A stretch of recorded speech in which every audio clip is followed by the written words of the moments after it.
को डिराइव करते देखो, रिंग रिंग वाला कल डिराइव हो चुका है। उसके बाद पहले याद याद दिलाओ जरा रिंग वाला रिजल्ट। रिंग के केस में अगर प्लस क्यू है और उससे एक्स डिस्टेंस पे है तो इलेक्ट्रिक फील्ड की जो वैल्यू थी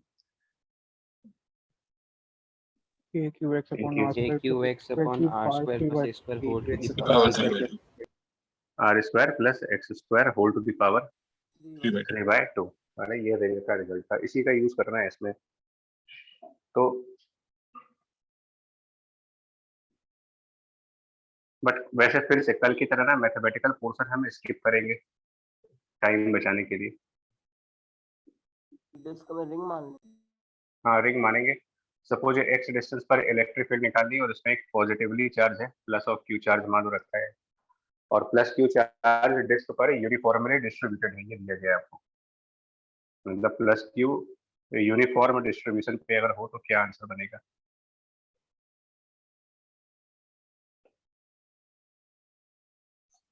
यूनिफॉर्म डिस्ट्रीब्यूशन का मतलब ये चार्ज इसके पूरे सरफेस पर होगा, कंप्लीट सरफेस के ऊपर डिस्क की पूरी। और हम ये मान के चल रहे हैं कि चार्ज सिंगल साइड पे है, मतलब जो डिस्क है उसके एक साइड पे ही चार्ज है, दूसरे साइड कोई चार्ज नहीं है। तो distribution of charge on one side of the disc, ऐसे में जो चार्ज अपॉन एरिया, अगर इसका रेडियस आर मान लिया जाए डिस्क का रेडियस, तो पाई आर स्क्वायर, इसको आप कह सकते हो चार्ज पर यूनिट एरिया, और इसको सिग्मा से डिनोट करते हैं, इसको बोलते हैं सरफेस चार्ज डेंसिटी।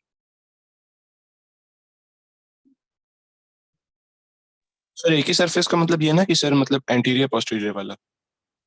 नहीं वो नहीं कह रहा हूँ। जैसे भाई हमारे पास अगर एक डिस्क है तो इसकी ये भी एक साइड है और बैक साइड भी हो सकती है, तो दो तरफ होता है ना इसमें, इधर और इधर। तो जो हमने चार्ज है वो इस पे डाला है एक साइड पे, क्योंकि अगर हमारा चार्ज मान लो इधर, सपोज अगर चार्ज इस साइड भी होता और इसके पीछे वाले साइड पर भी होता तो उसका डिस्ट्रीब्यूशन डबल एरिया पर माना जाता। तो हम डिवीजन 2πr² से करते हैं यहाँ पर। Okay sir. सिर्फ इस पॉइंट से है कि चार्ज कैपिटल क्यू और एक वन साइड पे है सर। anyway, और यहाँ पर इलेक्ट्रिक फील्ड निकालनी है, एक्स डिस्टेंस वाले पॉइंट पर वैल्यू ऑफ इलेक्ट्रिक फील्ड कितनी होगी। तो इसके लिए क्या करोगे, सेम प्रोसेस तो वैसे ही रहते हैं कि बेटा आर डिस्टेंस पे dx बिल्कुल बिल्कुल, हमें यहाँ पर एक डिफरेंशियल फॉर्म में ना रिंग माननी पड़ेगी। तो इसके अंदर एक रिंग टाइप का एलिमेंट चूज कर लेंगे जो स्मॉल आर रेडियस का और डी आर विड्थ का होगा। और ये कई बार रिपीट कर चुके हैं वर्किंग, तो बार बार उसको लिखने का मतलब नहीं बन रहा है यार, बहुत बार ये चीजें रिपीट हो चुकी है कि ये जो आर और डी आर आप लेते हो तो इसका जो एरिया डेवलप होता है डी आर के बीच में, मतलब आर और डी आर के बीच में 2πr/dr, ये मल्टीपल टाइम्स कई बार 11th से लेकर के अब तक कई बार आ चुका है, ये टोटल एरिया 2πr/dr। और उसके करस्पॉन्डिंग चार्ज भी आ जाएगा 2πr/dr के corresponding charge, because charge per unit area हमने सिग्मा मान लिया है। तो 2πr/dr। हाँ, तो 2πr/dr और इंटू सिग्मा, इससे क्या मिल के आ रहा है, ये क्वांटिटी क्या बन गई हमारी, सिग्मा इंटू 2πr/dr चार्ज हो गया रिंग का चार्ज हुआ, चार्ज ऑफ रिंग। तो electric field by the ring इस फॉर्मूले का यूज करेंगे। तो चार्ज निकाल लिया, उसके में k मल्टीप्लाई कर देते हैं, k इंटू चार्ज इंटू ये x मान लेंगे divided by R square plus X square. तो आर स्क्वायर मतलब इस रिंग का रेडियस जो कि स्मॉल आर है, तो स्मॉल आर का square and plus X square to the power 3/2। और सिर्फ इसको इंटीग्रेट करना होगा, जिसमें स्मॉल आर की लिमिट्स स्टार्ट कर देंगे 0 से until the final limit capital R. निकाल लेते हैं कि आंसर बनेगा इसके। जरूरत है इसमें और ज्यादा एक्सप्लेन करने की, मैं समझ आ रहा हूँ उसको।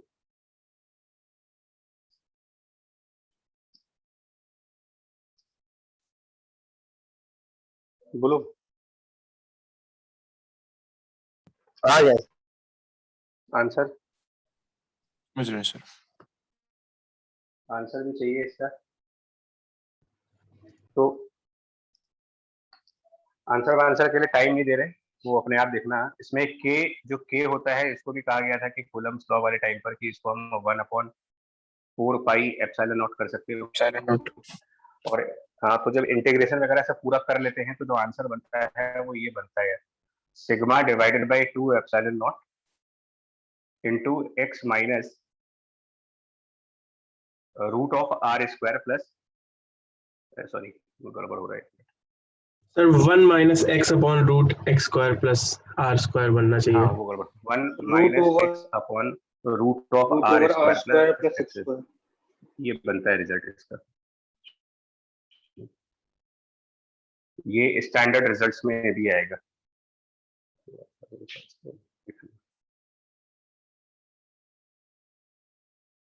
दिख रहा है रिजल्ट, आप देखो। यस सर दिख रहा है। दिख रहा है। ठीक है,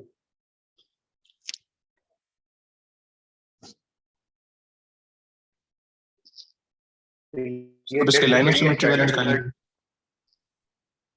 नहीं बस एक ही आएगा यार डिस्क में तो आपका एक ही आंसर आएगा, यही वाला आंसर आएगा, परपेंडिकुलर वाला पॉजिटिव इधर बाहर की तरफ, इलेक्ट्रिक फील्ड बाहर की साइड, यानी ये डायरेक्शन बनेगी इसकी।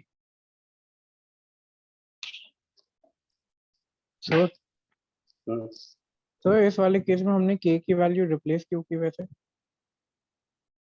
एक्चुअली वो यहाँ पर पाई का टर्म था तो पाई कैंसिल हो रहा था इसलिए कर दिया, कोई रीजन नहीं है सच, ओके जस्ट बिकॉज कि पाई कैंसिल हो जा रहा था इसलिए कर दिया, नहीं होता तो नहीं कर रहे होते कैंसिल, मतलब ऐसा कोई वो कंसेप्चुअल रीजन नहीं है कि यार क्यों किया है।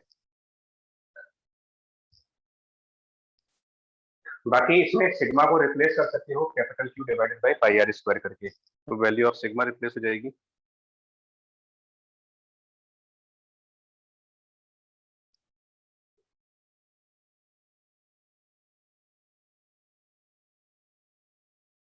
ठीक है, अब इसमें एक काम करो। तो अब इसमें एक काम करिए, जो रिजल्ट है उसके दो स्पेशल केसेस। पहला, अगर x बहुत बड़ा हो r के कंपेयर में तो क्या लिखेंगे इलेक्ट्रिक फील्ड को? डिस्क को पार्टिकल मान लेंगे। हाँ, सब पॉजिटिवली चार्ज हैं, पॉजिटिवली चार्ज हैं, x इज वेरी लार्ज, तो कैपिटल Q को पॉइंट चार्ज वाला formula k into total charge divided by x square, point charge formula बन जाएगा। और अगर x बहुत छोटा हो r के कंपेयर में तो क्या आंसर बनेगा? x much less than r, ये शायद नहीं दिख रहा है यहाँ पे,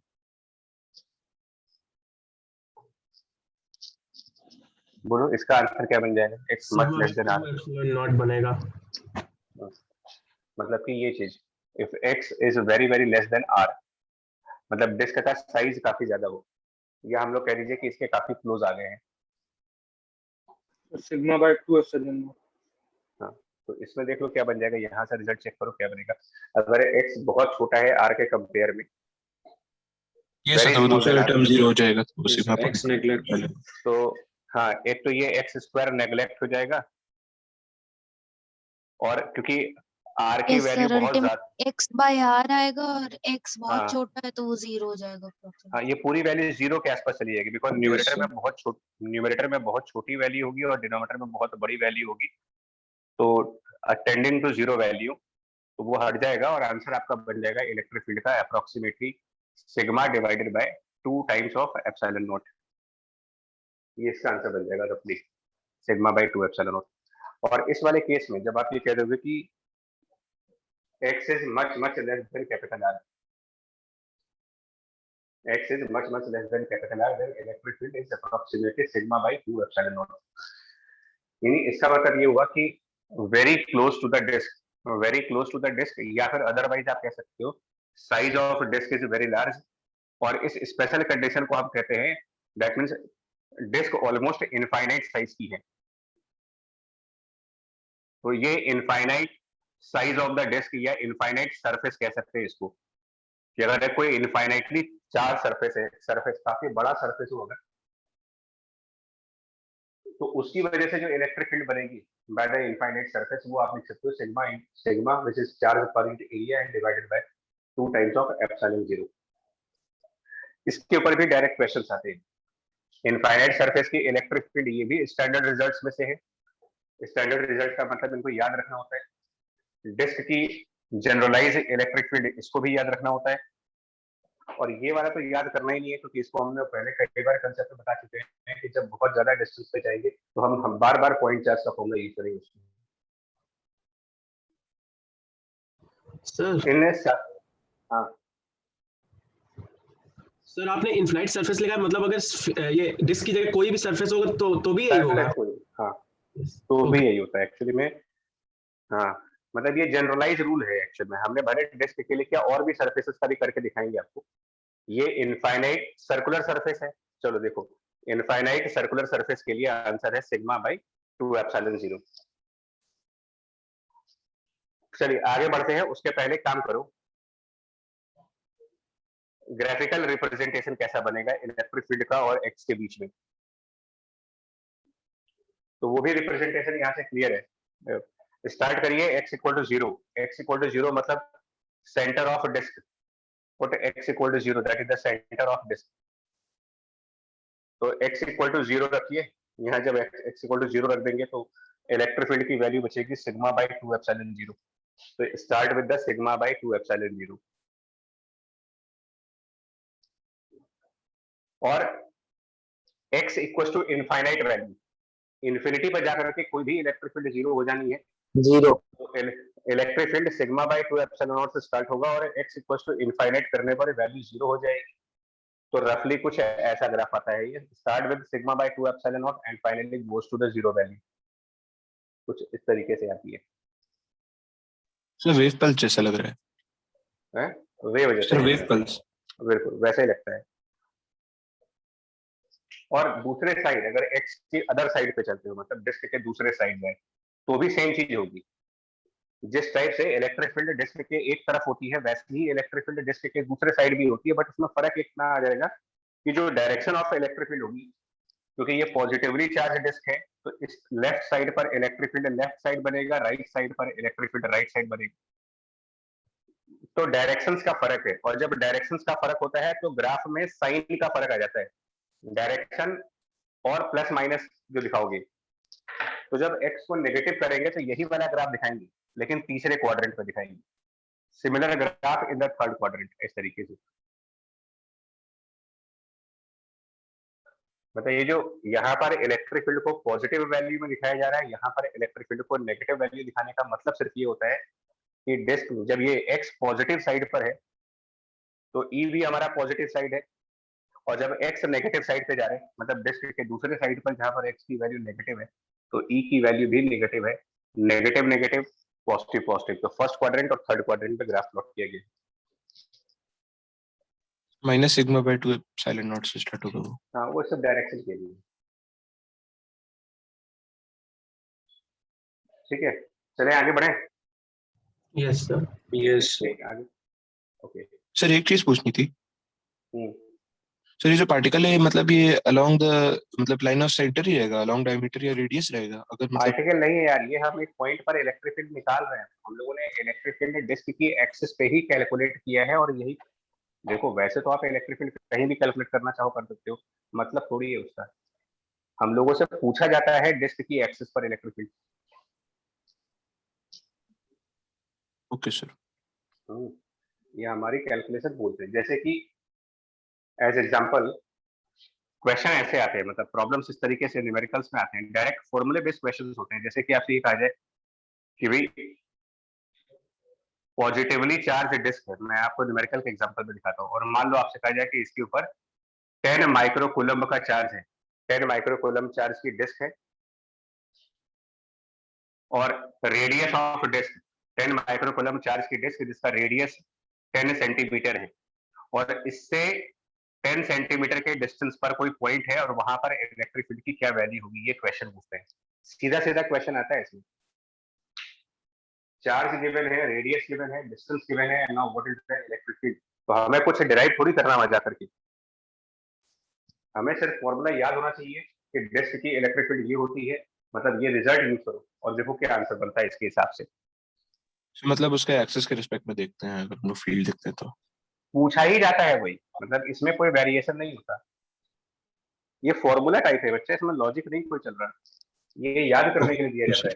तो हमको ये रखना है इलेक्ट्रिक फील्ड की वैल्यू, बट उसके लिए सिग्मा चाहिए, और सिग्मा का मतलब होता है चार्ज अपॉन एरिया, मतलब तो charge Q divided by area pi R square, और नीचे 2, तो 2 pi epsilon naught R square यहाँ रख देंगे, साथ में यहाँ 1 माइनस, पहले तो फॉर्मूला याद रहेगा तो ही कर पाओगे मतलब।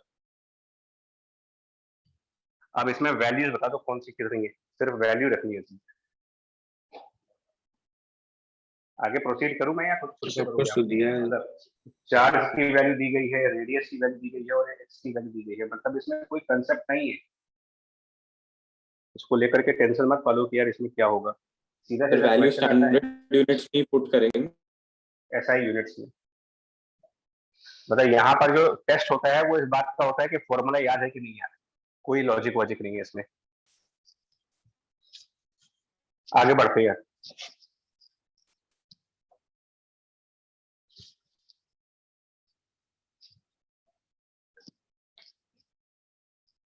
अब हम लोग एक इलेक्ट्रिक फील्ड डिराइव करने जा रहे हैं यहाँ पर,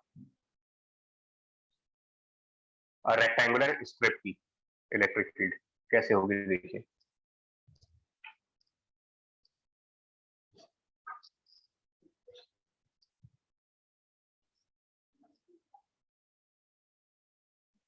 रेक्टेंगुलर स्ट्रिप में हमारा क्वेश्चन ये है,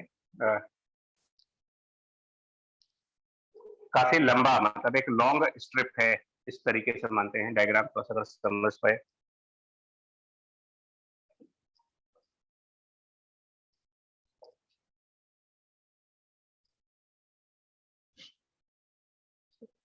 डायग्राम पता नहीं तुम लोग को कैसा दिख रहा है उस समय, मतलब ये ना एक रूलर समझते हो क्या होता है रूलर, मतलब वो जो लकड़ी वाली स्केल आती है यस सर। बड़ी सी, यस सर। हाँ तो ये उसी टाइप का डायग्राम है, मतलब एक बड़ा सा रूलर है, वो लॉन्ग स्ट्रिप हो गया, तो उसकी लेंथ बहुत ज्यादा है, विड्थ काफी कम है, तो length L tending to infinity, मतलब बहुत लार्ज, जो दूसरी डायमेंशन बी मान लेते हैं, ये आपका फाइनाइट डायमेंशन है, और चार्ज इसके पूरे सरफेस पर डिस्ट्रीब्यूटेड है, पूरे सरफेस पर ही इसके चार्ज को डिस्ट्रीब्यूट किया गया है, यहां से लेकर के यहां तक पूरा।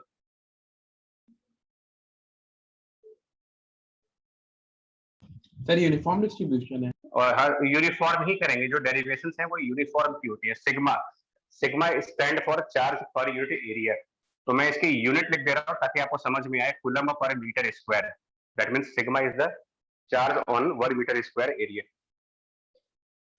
और इसके सेंटर पॉइंट से परपेंडिकुलर साइड पर, सेंटर पॉइंट से और इसके perpendicular at some D distance, हमें पूछा जा रहा है कि बताइए क्या इलेक्ट्रिक फील्ड बनेगी at D distance from the centre point, electric field.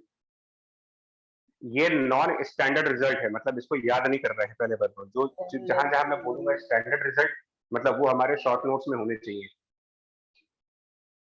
मतलब डिस्क का रिजल्ट, रिंग का रिजल्ट स्टैंडर्ड रिजल्ट्स में से आते हैं, जिनके ऊपर डायरेक्टली याद होता है, फॉर्मूला याद करना है।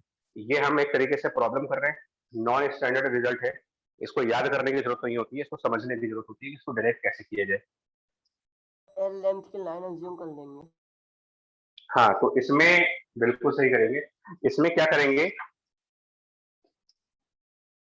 थोड़ा सा फिगर एक्चुअली 3 डायमेंशन में है, और एक तो हम लोग आज स्क्रीन पर देख रहे हैं, फिर भी कोशिश करना जो समझा रहे हैं आपको, कि जो ये सेंटर लाइन है, इससे सेंटर से कुछ एक्स डिस्टेंस पे जाकर के हम लोग यहां पर एक पतली सी लाइन ड्रॉ करेंगे, इस रूलर में एक लाइन ड्रॉ कर रहे हैं,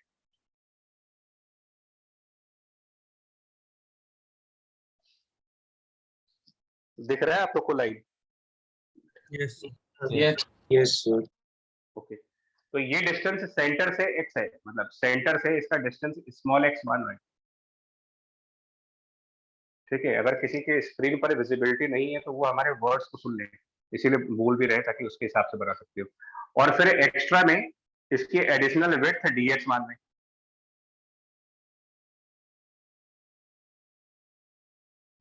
एडिशनल विड्थ इसकी dx कुछ कर दीजिए यहाँ पर,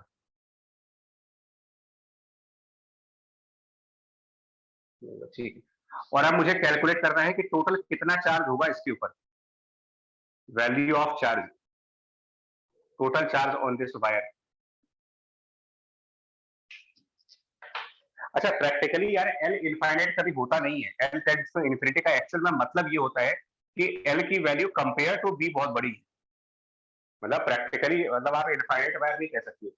इनफाइनाइट का मतलब होता है कि बाकी की सभी डायमेंशंस के कंपेयर में ये बहुत बड़ा नंबर है। मतलब एक्चुअल में एल फाइनाइट होगा, बट उस फाइनाइट वैल्यू को compare to the other values काफी बड़ी मान रहे हैं। अब सबसे पहले ये बताना होगा आपको चार्ज की वैल्यू, इस इनफाइनाइट वायर पे कितना चार्ज है। Sigma L D x. तो एल इसकी लेंथ, हाँ एल इसकी लेंथ है और dx इसकी विड्थ है, तो एरिया हुआ एल इंटू dx का, और पर मीटर स्क्वायर सिग्मा चार्ज है, तो ये सिग्मा से मल्टीप्लाई किया तो ये चार्ज आ गया इसका। यहां तक ठीक है बोलो, मतलब ये चार्ज कैलकुलेट हुआ इस लाइन के ऊपर। Yes sir. Yes sir. ठीक, ओके। तो लैम्डा कितना हुआ, मतलब कि चार्ज पर यूनिट लेंथ कितना हुआ यहाँ पर, lambda which is charge per unit length, sigma dx charge per unit length. अब मैंने लैम्डा क्यों कैलकुलेट किया है वो बताते हैं। कल की क्लास में एक डिस्कशन हुआ था जिसमें ये कहा गया था कि अगर हमारे पास एक वायर है जिसका charge per unit length lambda हो और हम इसके काफी क्लोज हैं, इसके बहुत ज्यादा क्लोज आ जाते हैं, तो electric field 2k lambda divided by d बताया गया, रिकॉल करिएगा। इलेक्ट्रिक फील्ड 2k लैम्डा में, हाँ, और उस समय ये कहा गया था कि अगर बहुत लॉन्ग वायर्स की बात की जाएगी तो लॉन्ग वायर के केस में electric field is 2k lambda by d। यह है कल का result, yes 2k lambda yes है ना।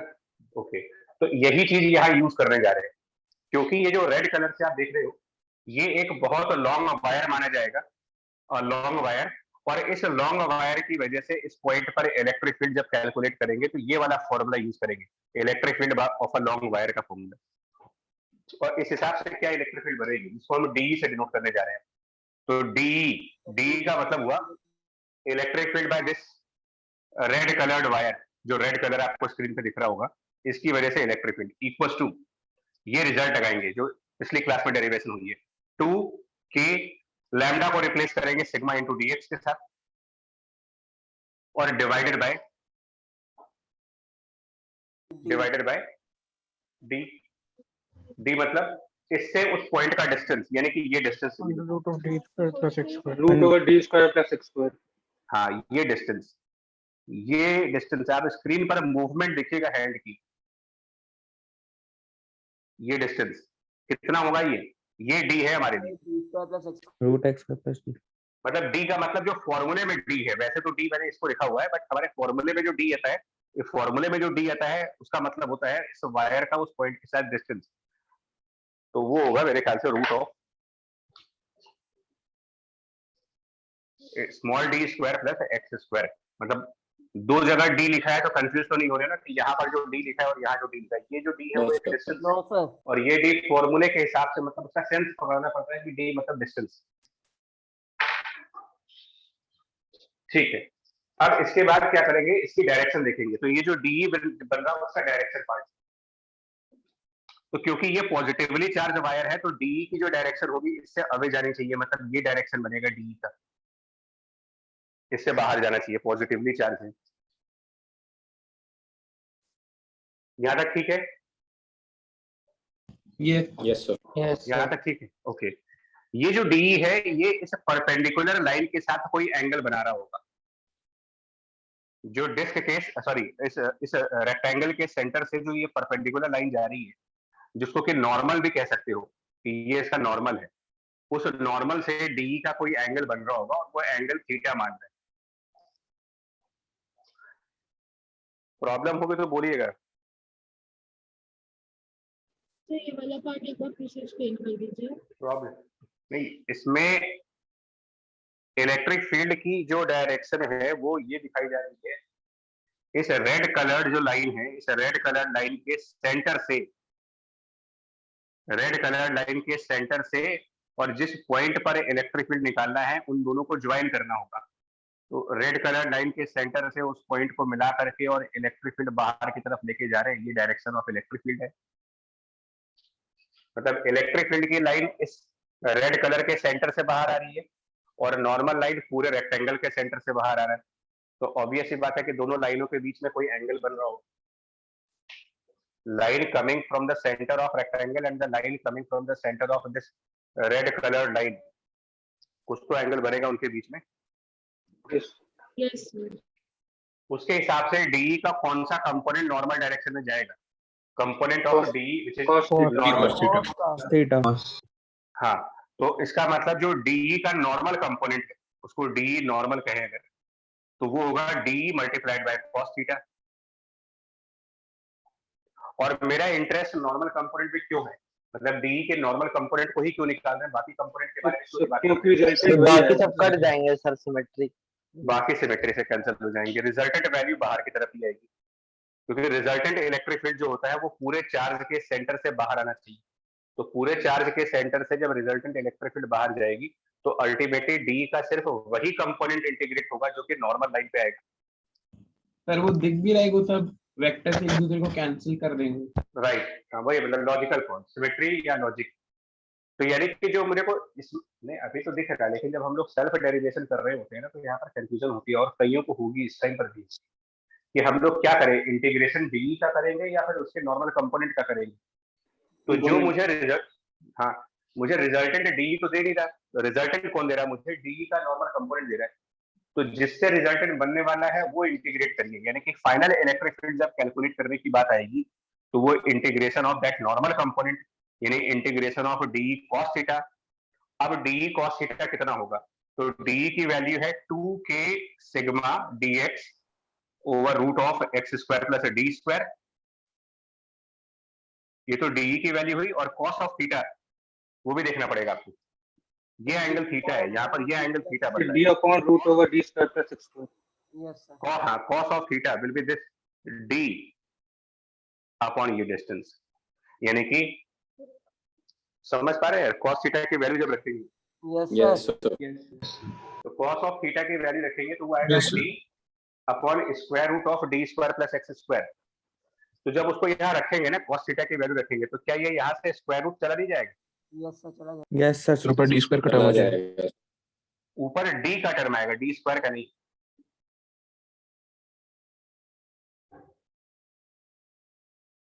ये जरूर चेक करिएगा, उसके बाद आगे बताएंगे एक एक step. Yes sir, yes sigma D और ये dx आपको नीचे D square plus X square का टर्म आ जाएगा, चेक कर लो, उसके बाद बता रहे हैं।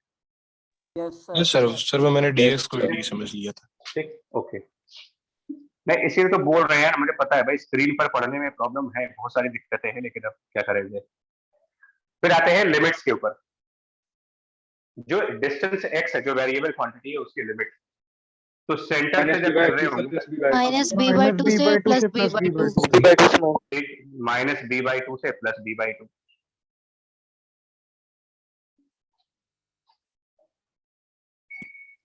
सर ये हमने d के अकॉर्डिंग रखी है ना लिमिट? x के अकॉर्डिंग, वेरिएबल x है। Okay sir.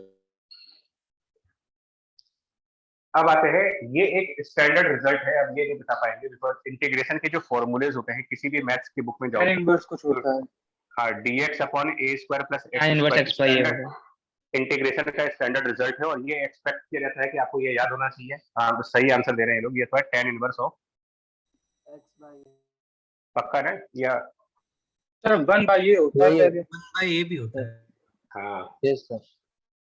इसका जो स्टैंडर्ड रिजल्ट है वो कहता है 1 upon a tan inverse x by a। तो इसको डिराइव नहीं करना होता, यही सब हम लोग बार बार समझा रहे तुम्हें। स्पीड बिल्डिंग प्रोसेस में ये सब भी पार्ट इन्वॉल्व है। मैथ की फॉर्मूला शीट आपको हमने कई बार प्रोवाइड करवाई हुई है, लास्ट ईयर भी प्रोवाइड की हुई है, जिसमें कितनी बार ये बोला जा चुका है कि इंटीग्रेशन के कुछ बेसिक फॉर्मूले याद रखिए। क्यों वेट कर रहे हैं कि जब हमारा कैलकुलस होगा तभी हम इंटीग्रेशन पढ़ेंगे।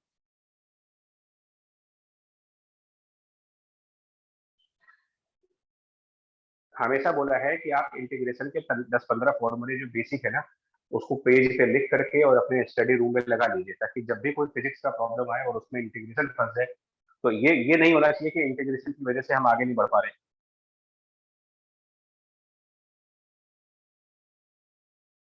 एनीवे इसका आंसर जो बनेगा ये यही चीज तो आ गई dx, बस a की जगह d लिख दिया मैंने यहाँ पर, इन प्लेस ऑफ a यहाँ पर d लिखा है और बाकी सब कांस्टेंट है, तो 2k सिग्मा d को बाहर कर दीजिए डी डी कैंसिल हो जाएगा।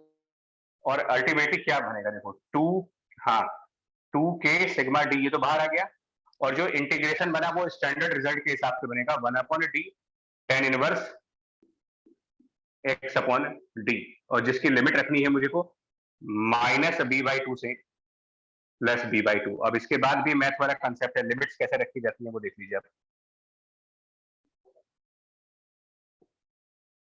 बोलो। Yes sir. 4k sigma bracket में 2 into tan इनवर्स b/2d आ रहा है। हाँ तो फाइनल आंसर लिख रहे हैं, final answer Yes sir, 2 into tan inverse b by 2k sigma 2 नहीं 4 आ जाएगा वो और tan इनवर्स yes sir, ये 2 पहले से था एक अंदर से। tan inverse b upon tan inverse b upon 2 2d है 2d। बाकी लोग चेक करो, जिसको भी समझ आया वो चेक करो, ये आपका टोटल आंसर आएगा। Yes sir. Yes sir. भैया मैथ ज्यादा है, मैं बार बार बोल रहा हूँ, फिजिक्स का कोई लॉजिक नहीं है। हम लोग को लगता है कि हम लोग फिजिक्स पढ़ रहे हैं, फिजिक्स तब होता है जब कोई लॉ पढ़ाया जाए, कोई थ्योरम पढ़ाई जाए तब। अच्छा आगे का पोर्शन करते हैं, यहाँ तक तो ठीक है। नाउ नोटिस करो, एक काम करने जा रहा हूँ।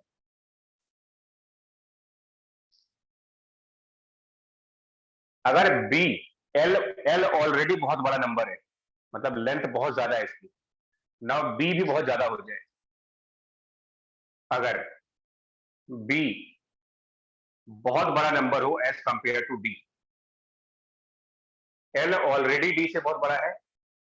अब हम कंडीशन डाल रहे हैं कि ये जो बी है, मतलब जो ब्रेड्थ है इसकी, विड्थ है, ये भी इस डिस्टेंस के कंपेयर में बहुत ज्यादा है। क्या बन जाएगा? अगर बी की वैल्यू बहुत बड़ी है, डी की वैल्यू बहुत छोटी है, बड़ा नंबर छोटा नंबर बन जाएगा। a by 2 आ जाएगा।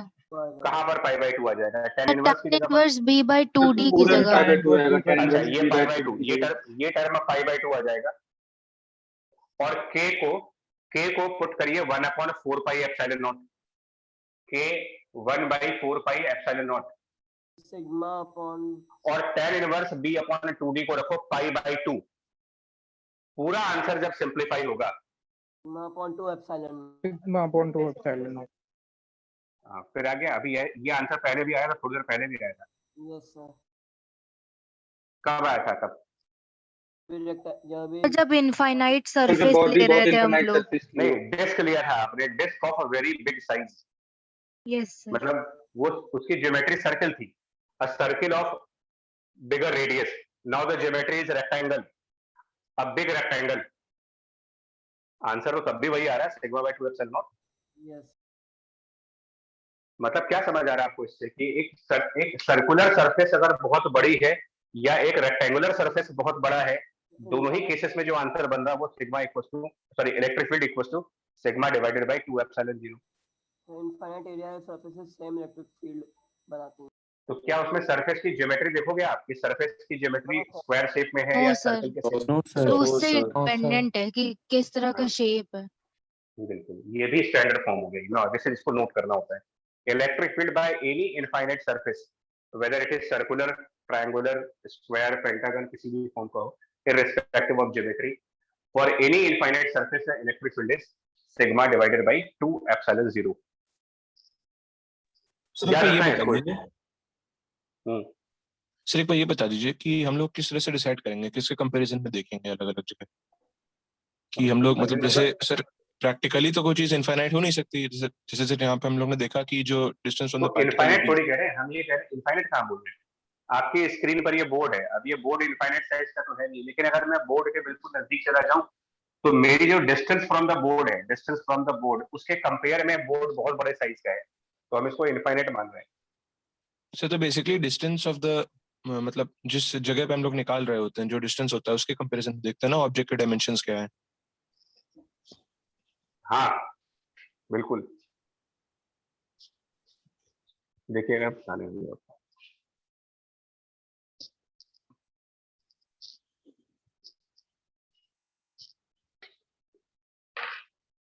मतलब एग्जांपल में ये कह दूं मैं अगर कि हमारे पास एक रेक्टेंगल है,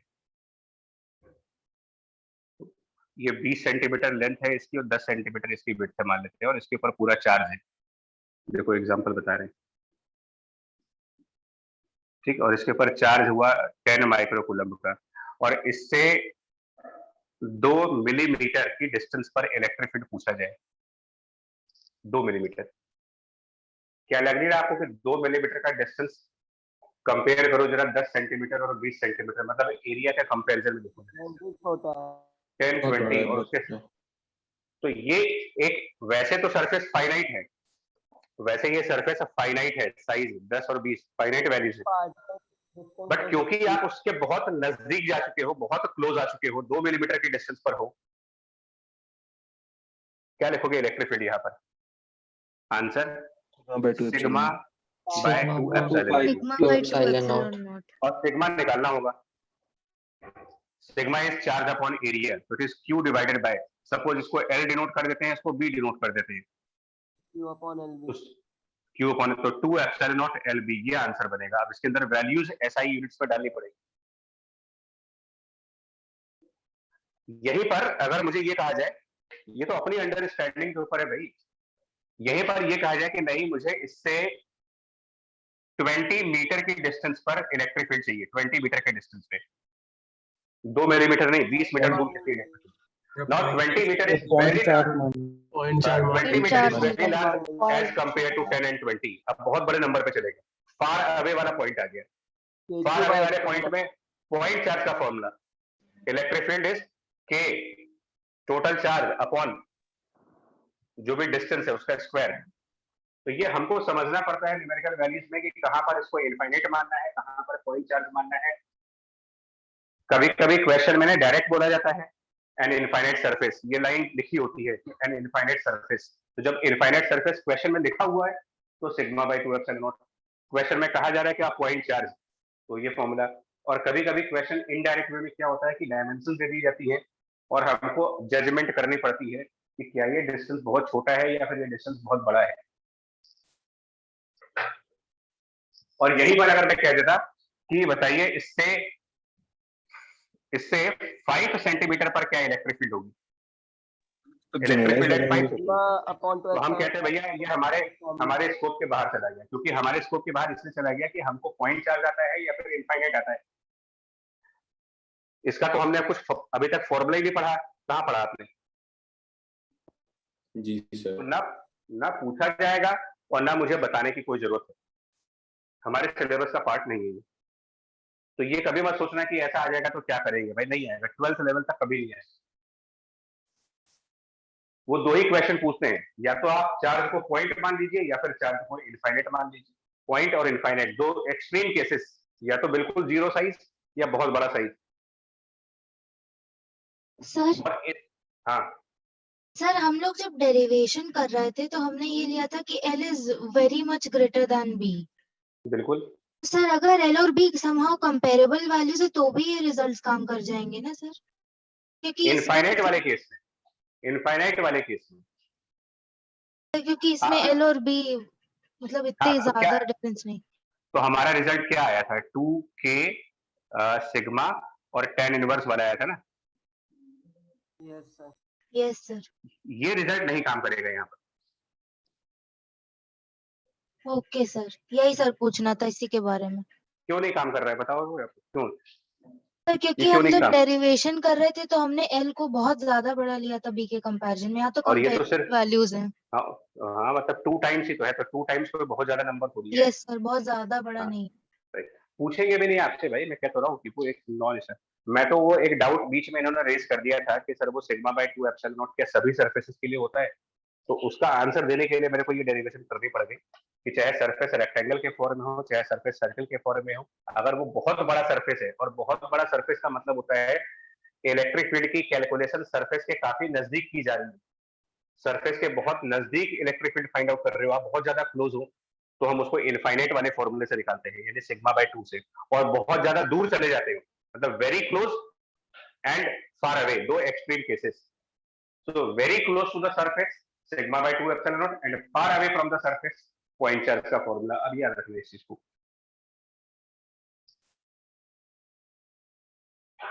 हो गया डाउट क्लियर या अभी बचा है कुछ? नो सर, क्लियर हो गया, थैंक यू सर। किसी को भी? ठीक है, सरफेस का क्लियर हुआ कोई? Yes sir. Yes sir. Okay, चलिए आगे आगे बढ़ते हैं। नाउ इसमें और एक केस आता है जो बड़ा कॉमन केसेस है, प्रॉब्लम है ये भी, और ये पूछते हैं टू पैरेलल सरफेसेस। मतलब ये बहुत ही कॉमन क्वेश्चन है, कई बार रिपीट होगा ये, टू पैरेलल सरफेसेस का। तो अगर हम मान लें कि हमारे पास दो सरफेस हैं पैरेलल और दोनों ही सरफेसेस बहुत बड़े सरफेसेस है, मतलब कि डिस्टेंस काफी ज्यादा है उनके बीच में, सॉरी उनका साइज काफी ज्यादा है।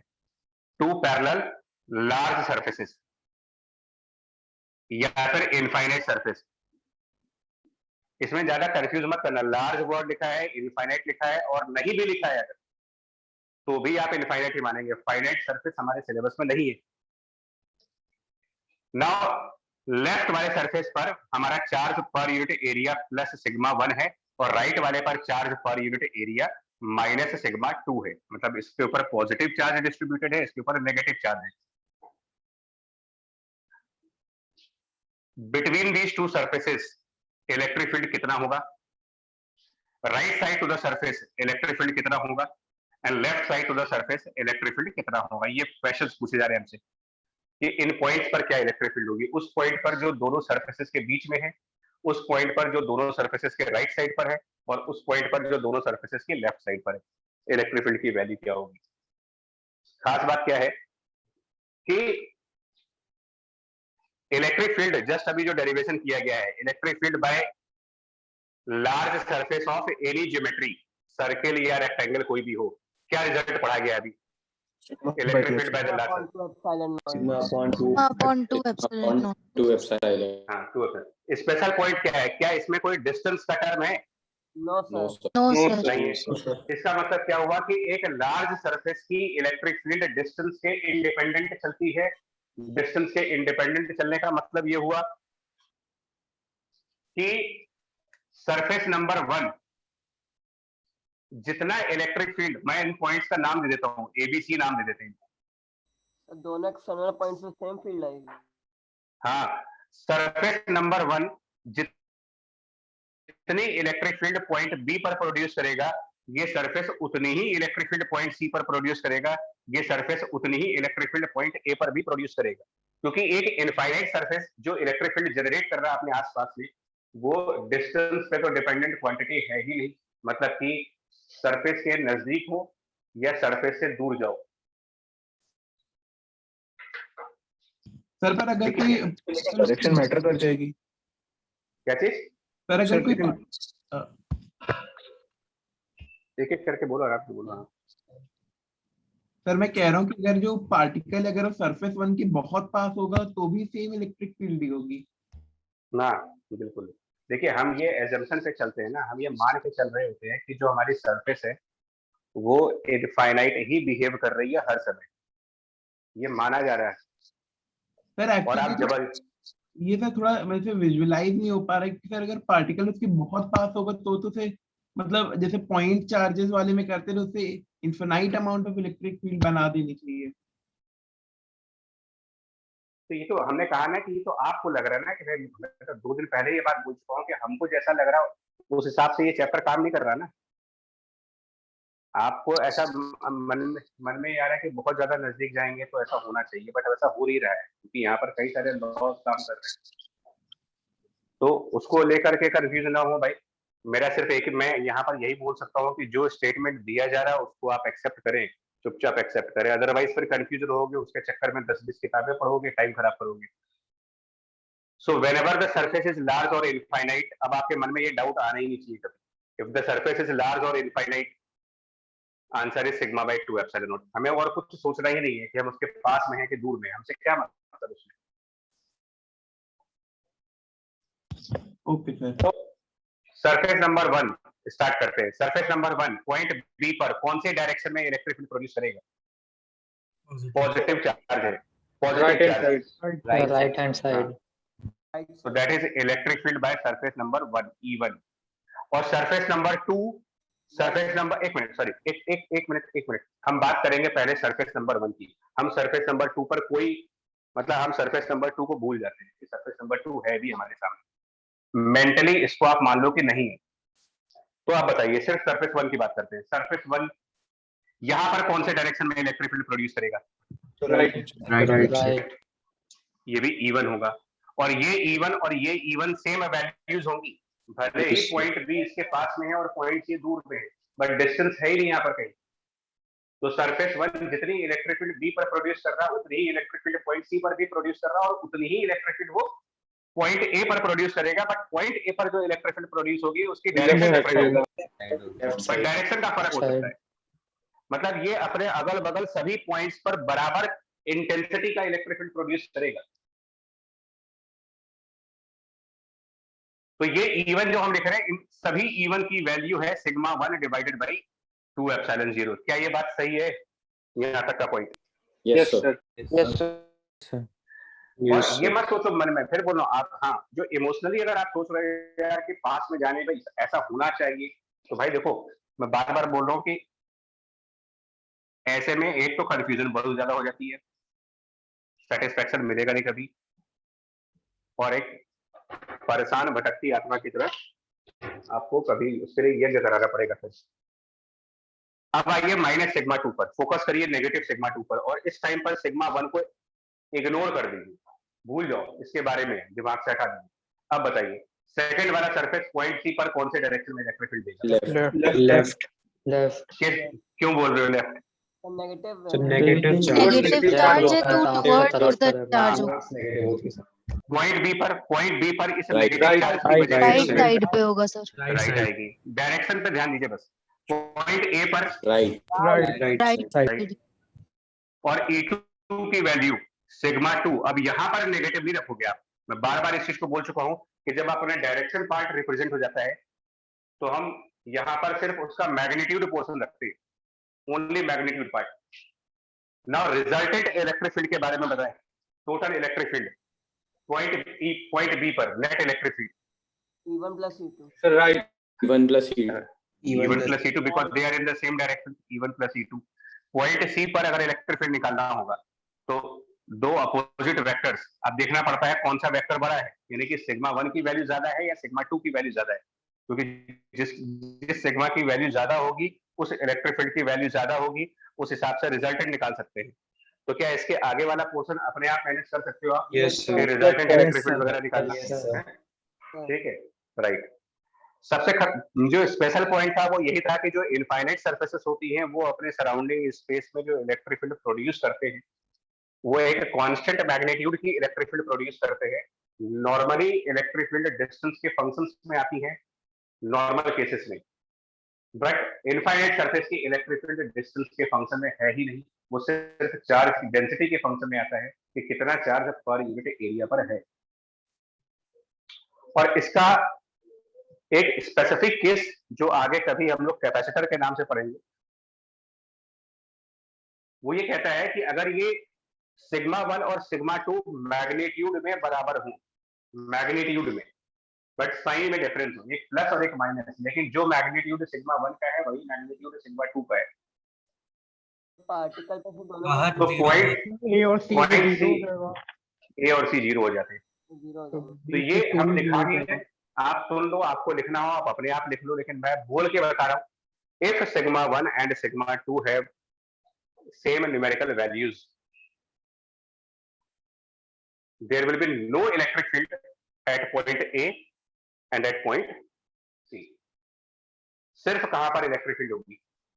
A पर नहीं होगा, C पर नहीं होगा, सिर्फ कहां पे होगा? पॉइंट B पर ओनली एट B, बिकॉज ये दोनों वेक्टर कैंसिल हो जाएंगे, बिकॉज अगर sigma 1 sigma 2 same numerical values के हुए तो ये वैल्यू और ये वैल्यू बराबर हो गई, सेम साइज के दो वेक्टर्स अपोजिट डायरेक्शन में, रिजल्टेंट जीरो।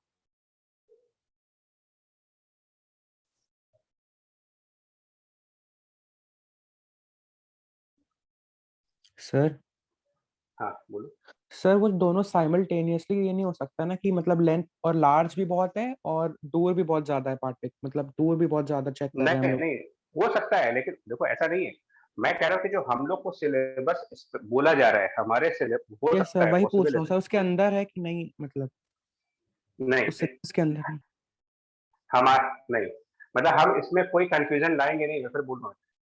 क्वेश्चन में कुछ लिखा हो चाहे ना लिखा हो, आप इसी एजम्पशन पे अपना क्वेश्चन करोगे कि जिस भी पॉइंट पर आप इलेक्ट्रिक फील्ड निकाल रहे हो उसकी डिस्टेंस के कंपेयर में ये बहुत बड़ा सरफेस है, ये मान करके ही सॉल्व करेंगे। Okay sir. है ना? भले आप इससे 5 किलोमीटर दूर चले जाएं तो भी यही मानेंगे कि इनफाइनाइट सरफेस है। अभी पॉइंट क्लियर हो गया आपको कि नहीं? Yes sir. ठीक। अच्छा, अब ये तो होता है डायरेक्ट एप्लीकेशन की, मतलब एक तो पूछते हैं कि इलेक्ट्रिक फील्ड निकालो, और एक होता है इनडायरेक्ट एप्लीकेशन, जिसमें आपने, अब देखिए इनडायरेक्ट एप्लीकेशन किसको बोलते हैं, मतलब कि जिसको बोलते हैं integration of concepts. Integration of concepts मतलब कि क्या होता है, सपोज हमारे पास एक सरफेस है, हॉरिजॉन्टल सरफेस, और उस हॉरिजॉन्टल सरफेस के ऊपर चार्जेस हैं plus sigma. A horizontal surface with a charge density sigma। Unit बार बार इसलिए लिख देते हैं ताकि आपको ये रिकॉल रहे कि ये चार्ज पर यूनिट एरिया है। सिग्मा मतलब चार्ज बाय एरिया। नाउ इस सरफेस पर हम लोगों ने एक नेगेटिव चार्ज स्मॉल क्यू को प्रोजेक्ट किया यू स्पीड से theta angle with the surface. समझ जाओगे क्या करना है इसमें। एक सरफेस, हॉरिजॉन्टल सरफेस, जिस पर पॉजिटिव चार्ज है सिग्मा कूलम्ब पर मीटर स्क्वायर का, उस सरफेस से एक स्मॉल क्यू चार्ज जिसमें नेगेटिव साइन है, और उसको प्रोजेक्ट किया गया यू स्पीड से थीटा एंगल पर। इसका मास m है, मास है। ये एक प्रोजेक्टाइल मोशन कर जाएगा। यस। अब पूछा जाए कि जो प्रोजेक्टाइल होगी उसकी रेंज कितनी होगी। रेंज, तो यहां पर कौन सा कंसेप्ट लग रहा है, देखिए दो कंसेप्ट लग रहे हैं। एक हम लोगों को पता है पहले के लेक्चर में, सेकंड लेक्चर में, कि जो इफेक्ट ऑफ इलेक्ट्रिक फील्ड होता है that is F equals to QE। ये इफेक्ट ऑफ इलेक्ट्रिक फील्ड है। मतलब अगर कहीं इलेक्ट्रिक फील्ड होगी तो ये फोर्स लगेगा। तो is there any electric field which will effect this charge? जो चार्ज वेलोसिटी दी है उसको इफेक्ट करने वाली कोई इलेक्ट्रिक फील्ड है वहां पर? आंसर है हाँ है। कौन जनरेट कर रहा है वहां पर इलेक्ट्रिक फील्ड? प्लेट है प्लस चार्ज वाला जो सरफेस है। So there is effect of electric field, but effect of electric field तो तब होगा जब इलेक्ट्रिक फील्ड हो। इलेक्ट्रिक फील्ड पहले आएगी तो उस होगा, तो जो सरफेस है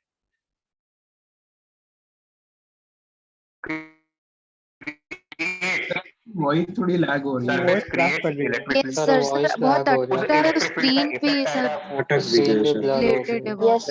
हाँ एक मिनट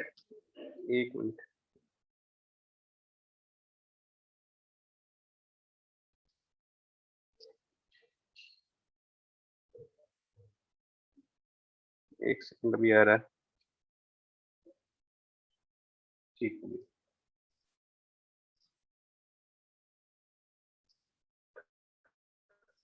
देखिए अभी वर्ड्स क्लियर हो गई होगी। Yes sir. मैं कह रहा हूँ ये जो सरफेस आपने दिया है, सरफेस का काम होता है इलेक्ट्रिक फील्ड प्रोड्यूस करने का, इलेक्ट्रिक फील्ड का काम होगा इस चार्ज को इफेक्ट करने का, और ये सारा कुछ। तो ये डे 1 पर आपने किया, सेकंड लेक्चर में ये क्लास प्रॉब्लम कराई गई है कि जो हमारा ये जो सरफेस है, ये सरफेस बेसिकली एक इलेक्ट्रिक फील्ड प्रोड्यूस करेगा। किधर की तरफ? तो ये पॉजिटिवली चार्ज सरफेस है, ये इस डायरेक्शन में इलेक्ट्रिक फील्ड क्रिएट करेगा। इलेक्ट्रिक फील्ड बाय सरफेस कितना इलेक्ट्रिक फील्ड क्रिएट करेगा? ये sigma by 2 epsilon not. Sigma by 2 epsilon. हाँ उसकी वजह से क्या होगा? सरफेस ने तो इलेक्ट्रिक फील्ड प्रोड्यूस कर दिया, माइनस उसकी वजह से इफेक्ट आएगा फोर्स का। क्या आएगा किधर की तरफ? इस इलेक्ट्रिक फील्ड की वजह से माइनस किधर फोर्स आएगी? डाउनवर्ड्स। डाउनवर्ड। तो बिकॉज ऑफ इलेक्ट्रिक फील्ड इस माइनस क्यू पर डाउनवर्ड फोर्स आएगी, और बिकॉज ऑफ फोर्स ये प्रोजेक्टाइल मोशन करेगा। ये सब एक तरीके से पूरी कहानी बन रही है।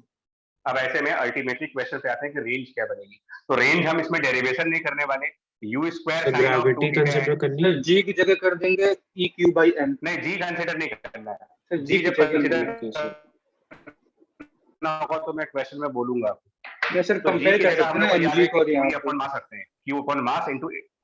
हाँ, तो और इलेक्ट्रिक फील्ड को रिप्लेस करेंगे sigma divided by 2 epsilon not. जब हम लोगों ने सेकंड लेक्चर किया था तो मैं आपको बार बार ये कह रहा था कि इलेक्ट्रिक फील्ड इतनी है। अब आपसे मैं कह रहा हूँ कि इलेक्ट्रिक फील्ड मैं बताऊंगा नहीं आपको। अब 2 काम करने पड़ेंगे। पहले तो तुमको फॉर्मूला याद करके इलेक्ट्रिक फील्ड भी अपने आप कैलकुलेट करनी पड़ेगी, और फिर इलेक्ट्रिक फील्ड की वजह से क्या हो रहा वो भी अपने आप देखना पड़ेगा। ये बात समझ में आई यहाँ तक आपको कि नहीं? Yes sir. सेकंड लेक्चर से कनेक्ट करना है। तो सेकंड लेक्चर में आपको मैंने कहा था कि मुझसे आज मत पूछना कि ये इलेक्ट्रिक फील्ड इस तरफ क्यों है, इतनी क्यों है, बट आज कह रहा हूं कि इलेक्ट्रिक फील्ड इस तरफ क्यों और कितनी है ये बताना पड़ेगा मुझे।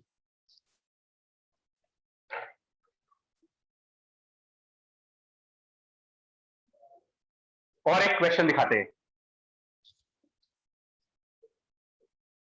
वो कह रहा है, क्वेश्चन कह रहा है कि हमारे पास एक बहुत बड़ी सरफेस है, a big surface with positive charge sigma, उससे अटैच एल लेंथ की एक स्ट्रिंग है, आइडियल स्ट्रिंग, और उस स्ट्रिंग से अटैच एक पार्टिकल है जिसमें चार्ज है plus of Q and mass M. Gravity consider करना है इसमें। तो ये इक्विलिब्रियम टाइम पर कितने एंगल पर होगा ये पूछा जा रहा है कि जब इक्विलिब्रियम होगा तो एंगल थीटा कितना बन रहा होगा, मतलब ये सरफेस से कितने एंगल पर स्टे करेगा इक्विलिब्रियम एंगल। सीवी में है क्वेश्चन। हाँ, और ये फिक्स्ड है। This charge is at equilibrium, ये क्वेश्चन में बोला जा रहा है। At equilibrium find this angle. ये सब डायरेक्ट और इनडायरेक्ट एप्लीकेशंस होती हैं। तो सिर्फ एक बात समझनी होती है कि जब आप चार्जेस को पढ़ रहे हो, इलेक्ट्रोस्टैटिक जब भी पढ़ोगे, जब तक इलेक्ट्रोस्टैटिक चल रहा है आपके पास पहला दिमाग, पहली line, first line should be is there in electric field, पहली लाइन। अगले 5 से 6 लेक्चर तक आपको यही याद करना है। बताइए क्या यहाँ पर कोई इलेक्ट्रिक फील्ड है? फिर अगर है तो कितनी है, किधर है, ये सब अपने आप से पूछो। और पूछने का मतलब ये आपको याद होना चाहिए। तो हमको याद आया कि यार यहाँ पर एक सरफेस है, तो सरफेस का फॉर्मूला रिकॉल करना पड़ता है कि सिग्मा बाय 2 एप्सिलॉन नॉट होता है। किधर होता है? पॉजिटिव सरफेस है तो किधर इलेक्ट्रिक फील्ड होगी? सर आप राइट साइड। तो इसका मतलब राइट साइड इलेक्ट्रिक फील्ड है, तो उससे क्या होगा? इस इलेक्ट्रिक फील्ड से क्या होगा? इस चार्ज पर फोर्स आएगी। फोर्स किधर की तरफ आएगी? राइट साइड आएगी, वो क्यू ही आएगी, पॉजिटिव चार्ज। और उस ई को हम कहेंगे सिग्मा बाय 2 एप्सिलॉन। उसके अलावा mg होगा, उसके अलावा यहाँ पर टेंशन होगी। अब इसके आगे मैकेनिक्स का प्रिंसिपल लगाओ कि इक्विलिब्रियम कब आएगी, मतलब ये बैलेंस कंपोनेंट सर वो कंपोनेंट्स टेंशन के इक्वल होंगे। हाँ, तो किसके? टेंशन के कंपोनेंट्स कर लेते हैं। टेंशन के कंपोनेंट्स करेंगे तो उसका vertical component of tension which is t cos of theta m into g, और उसका हॉरिजॉन्टल कंपोनेंट यानी कि t sin of theta q sigma by 2 epsilon not. दोनों को डिवाइड करके मेरे ख्याल से थीटा की वैल्यू निकाली जा सकती है इसमें आराम से।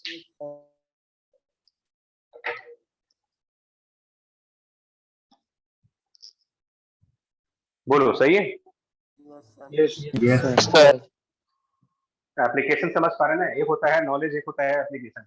हम लोग जैसे आपको इलेक्ट्रिक फील्ड डिराइव करवा रहे हैं तो वो इसलिए डिराइव नहीं करा रहे हैं कि इलेक्ट्रिक फील्ड जो है वो आपको याद कर देंगे, उस इलेक्ट्रिक फील्ड का इस तरीके से एप्लीकेशन भी कर रहे हैं कि with the help of electric field we will further calculate the force and then effect of the force. ये पूरा लॉजिक है।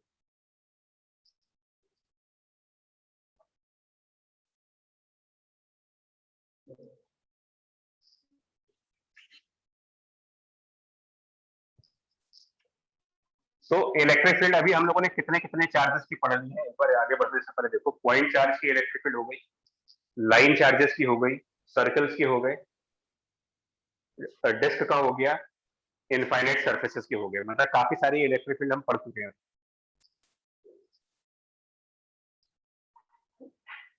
आगे बढ़ते हैं।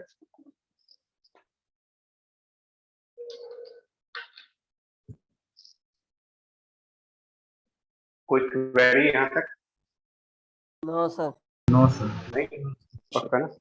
ठीक, मैं एक और एग्जांपल लेता हूँ पहले, तो बताना जरूरी है सब। हमसे कहा जाए कि एक डिस्क है with charge plus of capital Q uniformly distributed, और इससे एक्स डिस्टेंस पे एक दूसरा चार्ज स्मॉल क्यू है,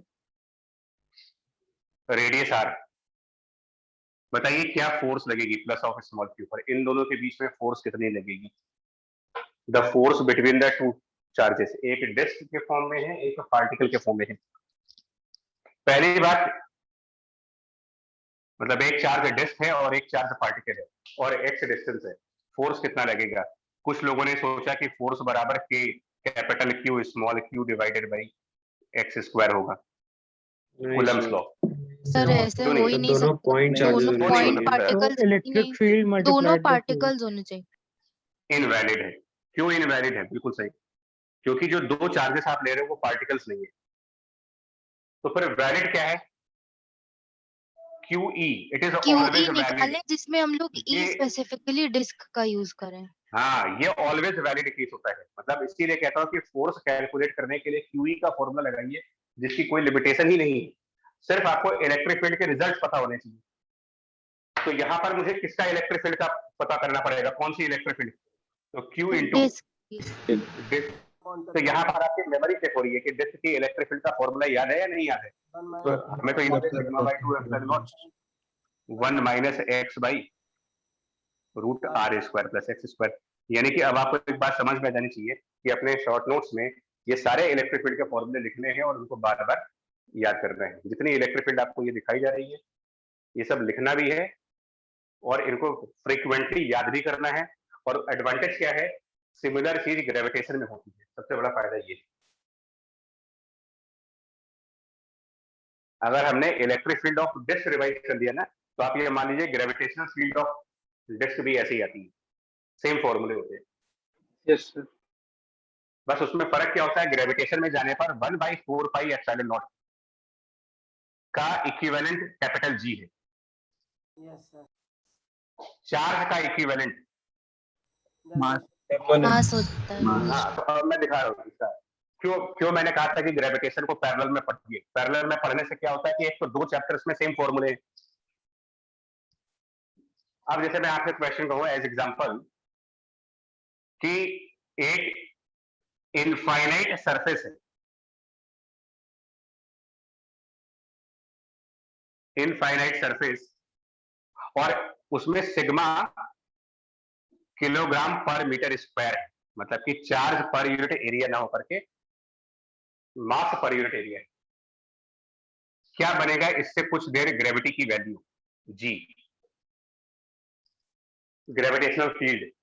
पहली बात, ग्रेविटेशन चैप्टर में अगर एंटर करते हो तो आपको अलग से फॉर्मूला पढ़ने की जरूरत नहीं है। इलेक्ट्रोस्टैटिक का फॉर्मूला पढ़ लिया तो ग्रेविटेशन हो जाता है, या फिर ग्रेविटेशन पढ़ लिया तो इलेक्ट्रोस्टैटिक हो जाता है। बट ग्रेविटेशन पढ़ता नहीं है कोई, देखिए ग्रेविटेशन कोई पढ़ता नहीं है क्योंकि वो बोरिंग लगता है थोड़ा सा, तो ये इलेक्ट्रोस्टैटिक पढ़ाया जा रहा है और इलेक्ट्रोस्टैटिक पढ़ना मजबूरी है आपकी। तो इनफाइनाइट सरफेस है, पहले इलेक्ट्रोस्टैटिक याद करो, क्या आंसर था इसका? Sigma by 2 pi 2 epsilon. तो यहाँ पर सिग्मा को रिप्लेस करेंगे। सिग्मा को क्या रिप्लेस करना है, वो चार्ज पर यूनिट एरिया था, ये मास पर यूनिट एरिया है, तो कोई रिप्लेसमेंट नहीं है। 2 एप्सिलॉन नॉट की रिप्लेसमेंट करो। अगर 1/4 पाई एप्सिलॉन नॉट को कैपिटल G कह सकते हैं, ये इक्विवेलेंट है, तो मेरे ख्याल से 2 पाई ऊपर नीचे मल्टीप्लाई कर देंगे, ये 4 पाई G ऊपर आ जाएगा। 4 पाई G। मैंने कहा यस सर। और ये बस एक फर्क होता है कि इलेक्ट्रिक फील्ड चार्ज के साइड पे डिपेंड करता है कि पॉजिटिव चार्ज है कि नेगेटिव चार्ज है, उसके हिसाब से इलेक्ट्रिक फील्ड की डायरेक्शन लिखी जाती है।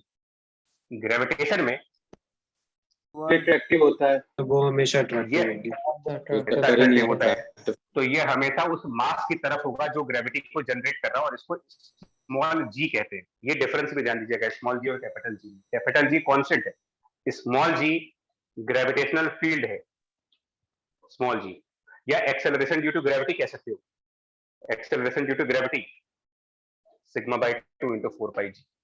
ये मैंने इसलिए एग्जांपल दे दिया है ना कि ग्रेविटेशन के में अगर आपको स्मॉल जी फाइंड आउट करना हो कहीं पर, which is acceleration due to gravity, तो एडिशनल फॉर्मूला नहीं होता, इलेक्ट्रोस्टैटिक से काम चल जाता है मेरा। जैसे कि एक और एग्जांपल लेते हैं, अगर मैं कहूं कि एक इनफाइनाइट वायर है जिसमें लैम्डा किलोग्राम पर मीटर है, ठीक, वायर लैम्डा किलोग्राम पर मीटर है, और इससे आर डिस्टेंस पर ग्रेविटी कितनी होगी, मतलब जी की वैल्यू, ये क्वेश्चन है। एक्सेलरेशन ड्यू टू ग्रेविटी कितना होगा, तो इलेक्ट्रोस्टैटिक रिकॉल करिए, लॉन्ग वायर है, wire electrostatic 2g lambda by r, ये सब 2g लैम्डा बाय डी। जो k है उसकी जगह क्या लिखोगे, जो कुलम्ब कांस्टेंट है उसकी जगह g capital G capital G by D हो गया। ये आंसर हो गया। मतलब सभी को कंपेयर कर सकते हैं, जो जो इलेक्ट्रोस्टैटिक में है उन सबका ग्रेविटेशन में कंपैरिजन कर सकते हैं। रिंग का, डिस्क का, लाइन चार्ज का, सर्किल का, सभी कंपेयर हो सकते हैं इसमें। पर वो डिवाइडेड बाय आर होगा ना, सिर्फ डी नहीं। हाँ, मतलब डी की जगह आर कर लो, वो डिस्टेंस आर लिखा है तो आर कर लीजिए।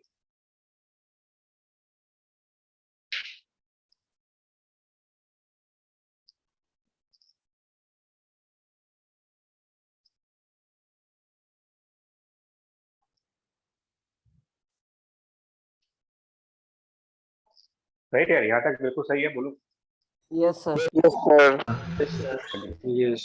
अब आते हैं एक और बड़ा फेमस सिस्टम है जिसकी इलेक्ट्रिक फील्ड को याद करना पड़ता है, वो है dipole. Electric field bye dipole.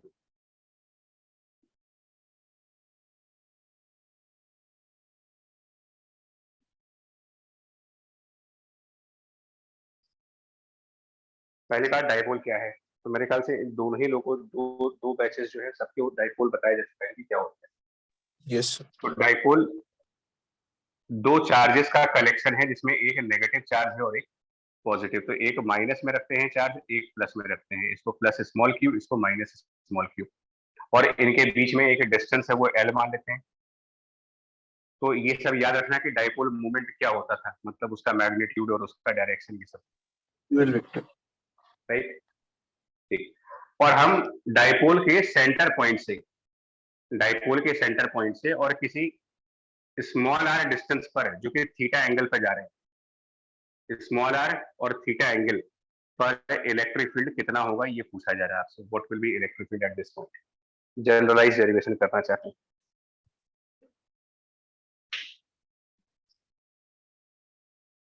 Electric field eight small, और ये जो स्कूल वाले लोग हैं उनको बता दें, ये स्कूल के पार्ट में नहीं आता।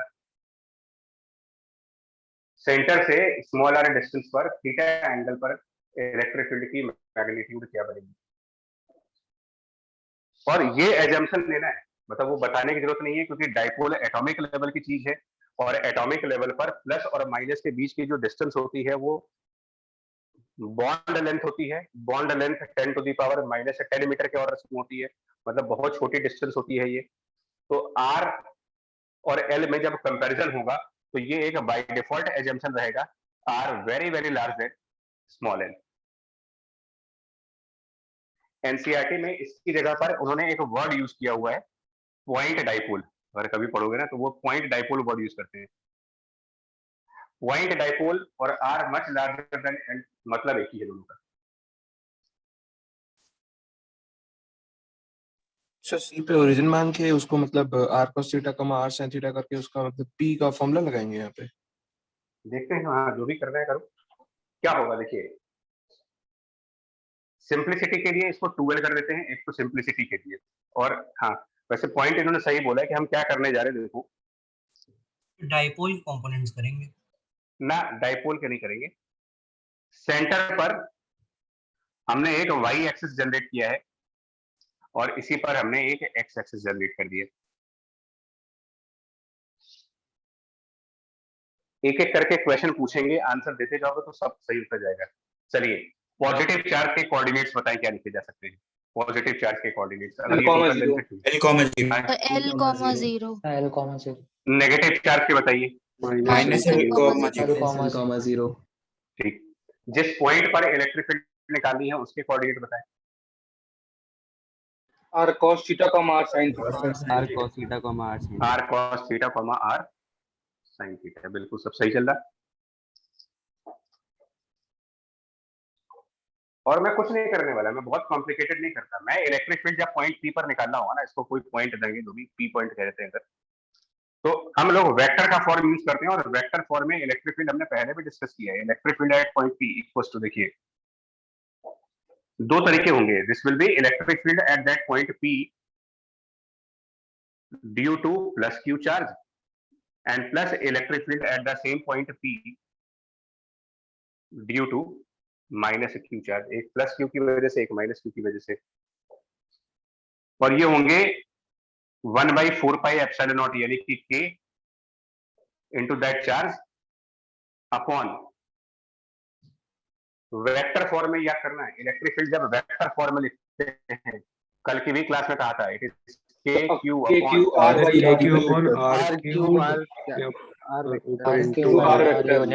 r vector. तो r क्यूब का मतलब इस प्लस क्यू चार्ज में और पॉइंट के बीच में जो डिस्टेंस है उसका क्यूब। तो डिस्टेंस कितनी है इन दोनों चार्जेस में, क्या डिस्टेंस है, वो कोऑर्डिनेट लिमिट कैसे है, ये sin थीटा माइनस ना जी, ध्यान से 0 distance between these two coordinate minus l square का under r cos theta minus l का square plus r sin theta का square and this whole to the power 3/2। इसको वेरीफाई कर लो भाई। Yes sir. और फिर r वेक्टर जिसमें r वेक्टर का मतलब होता है इस पॉइंट की position with respect to the charge, position of the point relative to charge, यानी कि r cos theta minus l i cap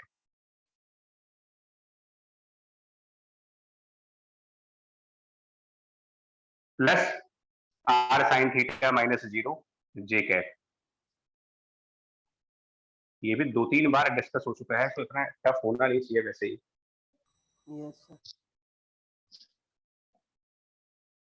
बोलो यहाँ तक। Yes sir. अब सेकंड वाले में क्या टर्म आएगा, ये तो पहले अभी एक हुआ ना, ये तो पॉजिटिव चार्ज का हुआ। इसी तरीके से माइनस क्यू चार्ज का जब लिखेंगे तो क्या होगा, cos थीटा प्लस तो l हो जाएगा। पहली बात तो वहां क्यों नेगेटिव आएगा, माइनस बना के क्यू, जहां प्लस एल है वहां माइनस एल हो जाएगा। मतलब जहाँ माइनस एल वहां प्लस, मतलब एल का साइन चेंज करना होगा। तो R cos theta minus L की जगह प्लस एल और प्लस आर साइन थीटा जी।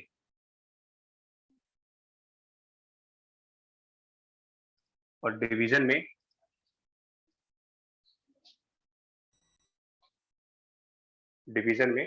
यहां पर बन जाएगा R cos theta plus L square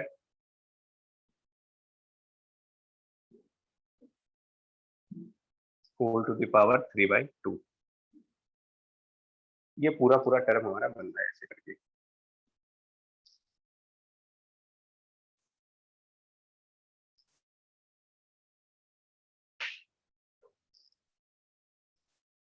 ठीक है, ये मैंने इसलिए बताया ना कि मैंने कोई अप्रोक्सीमेशन यूज नहीं की है इसके अंदर, ये जनरलाइज फॉर्म है, ये एक जनरलाइज फॉर्म में है, मतलब विदाउट एनी अप्रोक्सीमेशन। कोई अप्रोक्सीमेशन अभी चल नहीं रहा तो मेरा आंसर ऐसे आ जाएगा। अगर करना चाहेंगे तो इस तरीके से आंसर आ जाएगा।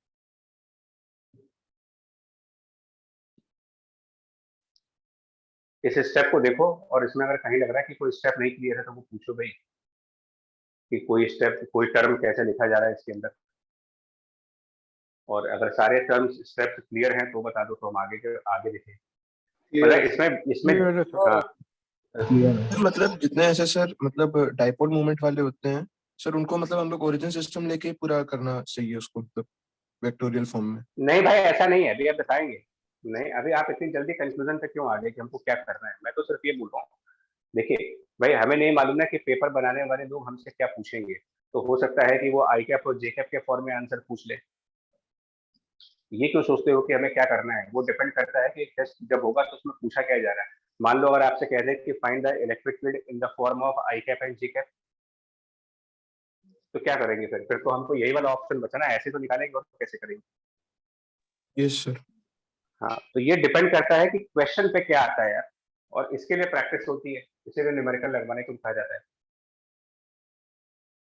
हो सकता है कि अगले 5 साल में कभी ना पूछा जाए कि आई कैप जे कैप के फॉर्म में आंसर क्या होगा। वो तो अब कौन जानता है क्या पूछा जाएगा और क्या नहीं पूछा जाएगा।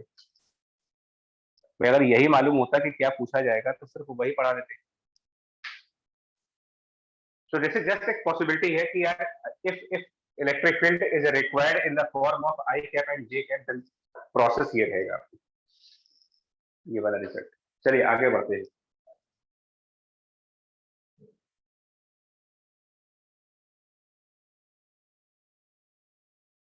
भाई आगे जाएं, बोलो जल्दी से, इसके आगे प्रोसीड करें। Yes sir. ठीक, यस सर। दूसरे पॉइंट पर आते हैं। ये सब पॉसिबल क्वेश्चंस हैं, आप ये मत सोचिएगा इनको याद नहीं करना है किसी को, पॉसिबल क्वेश्चंस। आगे बढ़ते हैं।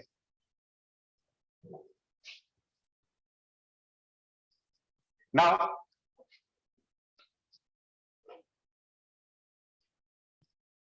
ये पॉइंट जो हम ले रहे हैं, ये जो r कॉमा थीटा वाला पॉइंट आप ले रहे हो, ये r ये थीटा।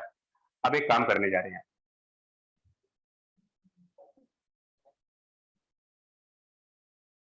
इसके कोऑर्डिनेट्स अगर मैं x, y कहूं, मतलब instead of r and theta if I से इट x, y, मतलब मैं ना r बोलूं ना थीटा बोलूं और कह दूं कि ये x, y है, ये सेकंड वे ऑफ आंसर है, second way to find the same answer. अब क्या लिखोगे इलेक्ट्रिक फील्ड, तब भी सेम तरीका है, बताओ इलेक्ट्रिक फील्ड की वैल्यू अब अगर लिखना चाहें तो। अब मैं पूरा स्टेप नहीं लिखूंगा, अब ये बहुत आसान है, के क्यू अपॉन, मेरे ख्याल से सीधा सीधा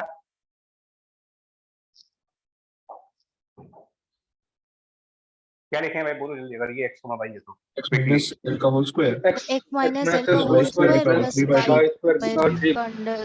रूट 3 और ऊपर आ जाएगा x माइनस l आई का।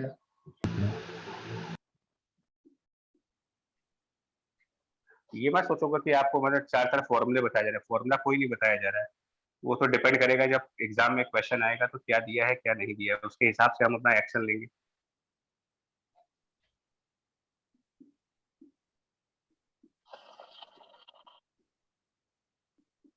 ये वही चीज है, बस r और थीटा की जगह। एक्चुअली मैथ में 2 तरीके के कोऑर्डिनेट सिस्टम चलते हैं, एक होते हैं कार्टेशियन फॉर्म जिसमें कार्टेशियन पोलर। हाँ तो वो एक्चुअली, हाँ तो r और थीटा क्या पोलर फॉर्म नहीं होता है, ये पोलर फॉर्म और ये कार्टेशियन पोलर फॉर्म में होता है, हाँ, r cos थीटा और sin थीटा।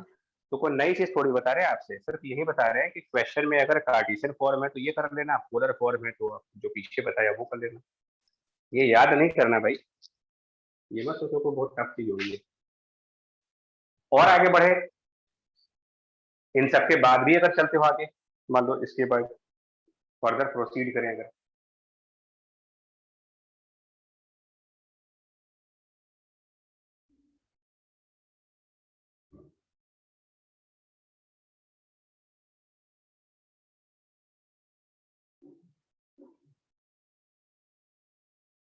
समझ आ रहा है बच्चा, बताओ आपको यार तो आगे बढ़े यार। ठीक है चलिए आगे आइए, बस दो चीजें और बताएंगे। हम लोगों ने प्रीवियस क्लासेस में, अब तुम्हारे पास अगर क्लास के नोट्स होंगे तो कर लोगे, नहीं होंगे तो नहीं कर पाओगे। प्रीवियस क्लासेस में आपसे एक बात जरूर कही थी कि अगर आप डाइपोल के इस पॉइंट पर निकालते हो इलेक्ट्रिक फील्ड, यहाँ पर सपोज मैं किसी पॉइंट x, 0 पर इलेक्ट्रिक फील्ड निकालना चाहता हूँ, या फिर मैं किसी पॉइंट 0, y पर इलेक्ट्रिक फील्ड निकालना चाहता हूँ, और ये क्लास में करवा चुके हैं इसलिए हम डायरेक्ट कॉपी कर रहे हैं। यहाँ पर इलेक्ट्रिक फील्ड की डायरेक्शन पॉजिटिव साइड पर आती है, यहाँ पर इलेक्ट्रिक फील्ड की डायरेक्शन नेगेटिव साइड पर आती है। आप अपने अपने क्लास नोट्स देख सकते हो। और यहाँ पर जो आंसर आएगा क्या बनेगा, अगर x तो ये भी याद दिला दें, यहाँ पर जो आंसर बना था 2kp अपॉन, नहीं बच्चा वो नहीं, x01 वाले बताएं, x01 वाले बैच में, x01 वाले बैच में इसका आंसर निकाला गया, इसके ग्राफ और प्लॉट किए गए थे। Sir 4kq upon x cube a square minus l 4kql a x square minus l square, x square plus L square, और नीचे x square minus l square का होल स्क्वायर। Yes sir. देखो तो अपना notes उठाओ तो एक बार यार। सर भाई फिर देख के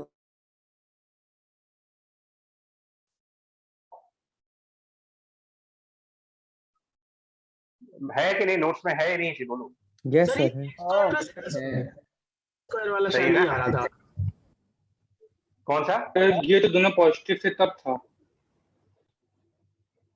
दोनों पॉजिटिव होने पर 2kq न्यूमरेटर में सिर्फ x कर दीजिए, न्यूमरेटर में x स्क्वायर प्लस यहाँ x आएगा, ये आएगा डिनोमिनेटर 4kql। अब ठीक है, यस सर, यस। अब ठीक है। और यहाँ पर जो आंसर आता था 2k small q l y, अगर y डिस्टेंस पे है, अपॉन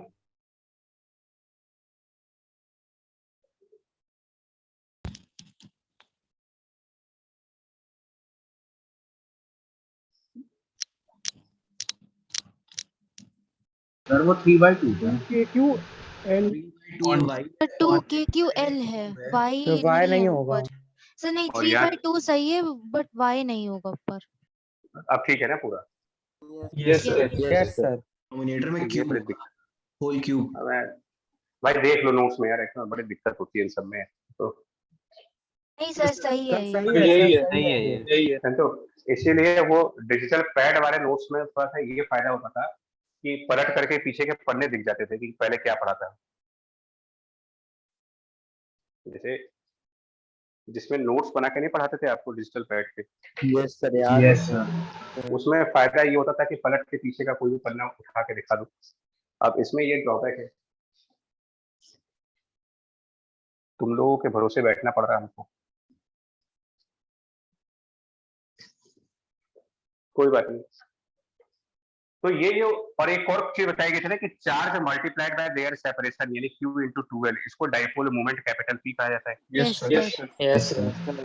तो इस इलेक्ट्रिक फील्ड को हम लोगों ने ये भी कहा था 2kp अपॉन, हाँ, कि अगर Q into 2L को हम डाइपोल मोमेंट कह दे, तो Q मल्टीप्लाइड बाय 2L अगर डाइपोल मोमेंट कह दे, तो न्यूमरेटर में जो टर्म आएगी वो आएगी 2kp dipole moment x minus s square की part x upon x square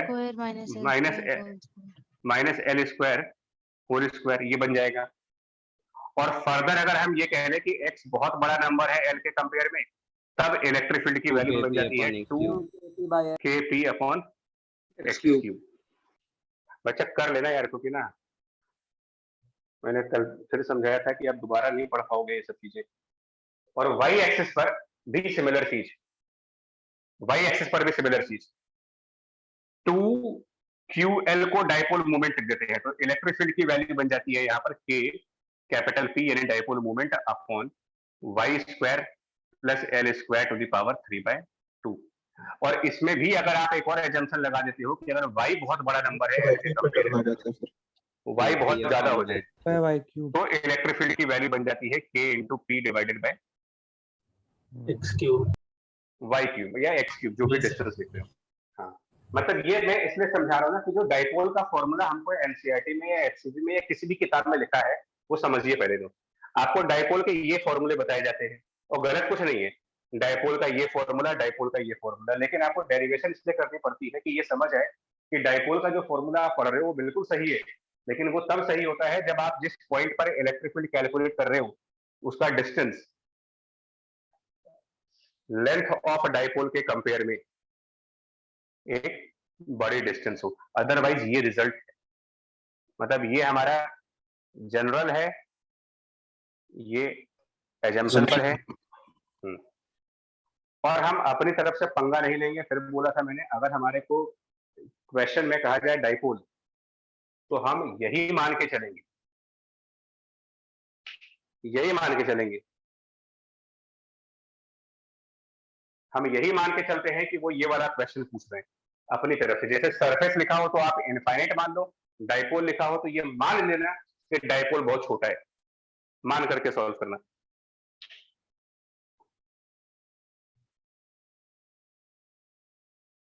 ठीक है भाई? यस सरफेस को बाय डिफॉल्ट बड़ा सरफेस मानते हैं, डाइपोल को बाय डिफॉल्ट छोटा मानते हैं, और ये वाले फॉर्मूले लगाते हैं। इसमें भी एक बात बताई गई थी कि डाइपोल अपने चारों तरफ जो इलेक्ट्रिक फील्ड प्रोड्यूस कर रहा, उसके बारे में खास बात क्या है सर? वो किसी भी इंडिपेंडेंट, किसी भी पॉइंट नहीं जहां से हम लोग रिलेटिव ले लें उसके सर इंडिपेंडेंट। एक्सियल और इक्वेटोरियल सुनिए, पे अलग अलग। हाँ बिल्कुल बिल्कुल, सुनिए, अगर हम कह दें कि डाइपोल है, डायरेक्शंस पे ध्यान दो। अगर आपसे कोई कहे कि एक डाइपोल है, बहुत केयरफुली सुनिएगा, एक डाइपोल है जिसको एक्स एक्सिस के अलोंग रखा गया है, capital P, a dipole which is placed on the x-axis. On that axis, what will be electric field? And on perpendicular to that axis, what will be electric field? तो मतलब dimension पे question depend ऐसे करता है। हाँ, तो कर रहा है ना यहाँ पर इस अब जो लिख रहा हूँ मैं, ये अब जो लिख रहा हूँ ये शॉर्ट नोट्स हैं, इसको आपको कॉपी में लिख करके याद करना है। अगर मेरे पास कोई डाइपोल है और जिस लाइन पर डाइपोल है उसी लाइन पर इलेक्ट्रिक फील्ड निकालनी है, जिस लाइन पर डाइपोल है उसी लाइन पर, तो आप लगाओगे formula 2kp divided by r cube, अगर r डिस्टेंस पे निकाल रहे तो। और अगर आप डाइपोल के लाइन के परपेंडिकुलर हो, यानी कि y एक्सिस जिसको कह रहे हो, तो इलेक्ट्रिक फील्ड होगी kp बाई r क्यूब। इधर 2 है, इधर 2 नहीं है। और उसके अलावा यहाँ पर जो डायरेक्शन ऑफ इलेक्ट्रिक फील्ड है, एक्सियल पे तो सेम डायरेक्शन पैरेलल और होगी वो। इक्वेटोरियल पे ऑपोजिट। यहाँ पर डायरेक्शन राइट साइड होती है इलेक्ट्रिक फील्ड की, जो वेक्टर p की डायरेक्शन होती है वही इलेक्ट्रिक फील्ड की डायरेक्शन होती है। और यहाँ पर नोटिस करिए, इलेक्ट्रिक फील्ड की डायरेक्शन और डाइपोल मूवमेंट कल की क्लास में बता चुके हैं, माइनस से प्लस की तरफ होता है डाइपोल मूवमेंट, और इलेक्ट्रिक फील्ड की डायरेक्शन और डाइपोल मूवमेंट की डायरेक्शन अपोजिट है। यानी कि डाइपोल के परपेंडिकुलर लाइन पर इलेक्ट्रिक फील्ड डाइपोल मूवमेंट के अपोजिट साइड पर है। अगर डाइपोल इस तरफ है तो इलेक्ट्रिक फील्ड उसके अपोजिट साइड, और यहां पर सेम डायरेक्शन। इधर की तरफ अगर कोई पॉइंट ले डाइपोल की ही लाइन पर दूसरे साइड पर, तो भी आपका इलेक्ट्रिक, तब भी इलेक्ट्रिक फील्ड सेम डायरेक्शन, जो डाइपोल मूवमेंट की डायरेक्शन है वही डायरेक्शन इलेक्ट्रिक फील्ड की है। और अगर हम इसके परपेंडिकुलर लाइन पे दूसरे साइड चले जाएं, अपोजिट साइड होगी। हाँ, बस ये सब ध्यान रखने वाली पॉइंट करते हैं, ये सब ध्यान रख लो या समझ लो आप कि एक डाइपोल अपने यूनिडायरेक्शनल हो जाता है। बिल्कुल बिल्कुल, एक डाइपोल अपने सराउंडिंग्स में किस तरीके की इलेक्ट्रिक फील्ड प्रोड्यूस करता है ये ध्यान रखना होता है। Dipole is the source of electric field, it is creating electric field around it on the points which are on a line of dipole. Electric field is created in the direction of dipole moment, and on the points perpendicular to the dipole electric field is created against dipole moment। ये सब याद रखना है, ये सब हमारे revision के notes में होने चाहिए। प्रॉपर्टीज ऑफ डाइपोल,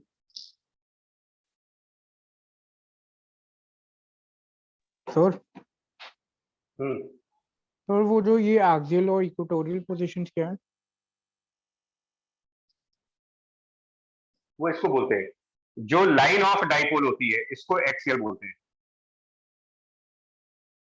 और ये जो परपेंडिकुलर लाइन होती है इसको इक्वेटोरियल बोलते हैं। ये टेक्निकल वर्ड्स है सिर्फ, और कुछ नहीं।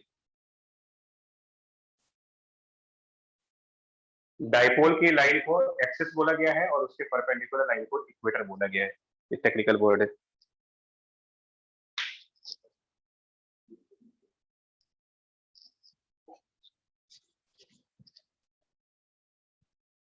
सुनना एक मिनट। A dipole of vector p equals to 5 millicoulomb metre, millicoulomb metre या माइक्रोकुलम्ब कर लीजिए, 5 microcoulomb metre is along is along positive z axis. Find electric field E at number 1 2,0,0 and number 2 0,4,0.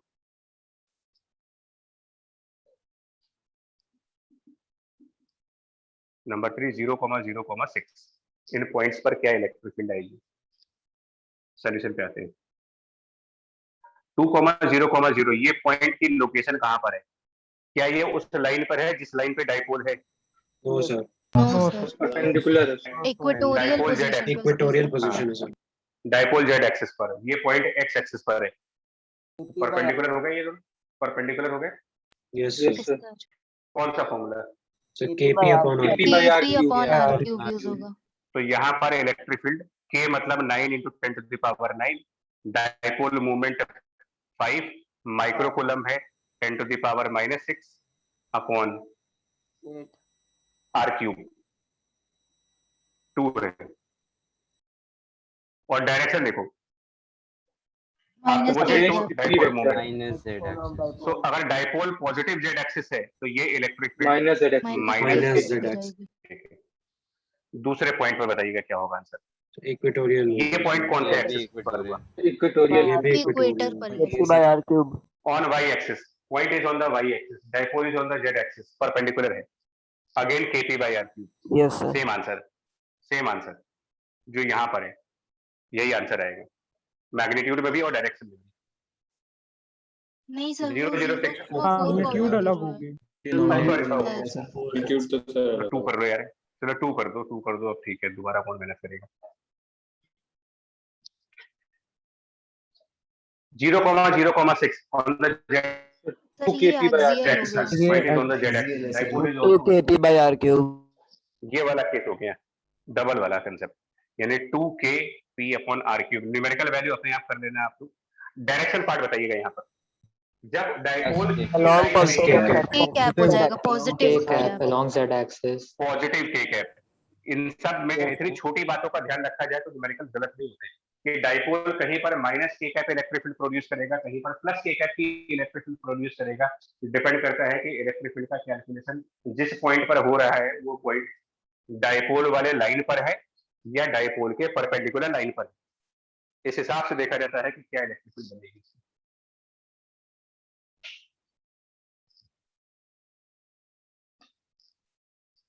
क्या यहाँ तक ठीक है पॉइंट?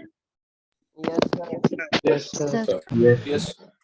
चलिए अब आते हैं, नहीं यार अब नहीं आ सकते, सॉरी बच्चा, टाइम आपकी तीसरी क्लास भी तो है। यस सर, 1 बजे से। हाँ तो बाय यार, क्योंकि वो टाइम बचा नहीं है, तुमको भी ब्रेक चाहिए। अगले क्लास में बता देंगे किसी ऐसे, मतलब मान लो 60 डिग्री के एंगल पर निकालना होता तो वो कैसे करेंगे, वो बता देंगे आपको। ठीक है चलिए bye, thank you thank you sir. Thank you sir. Bye. Thank you sir.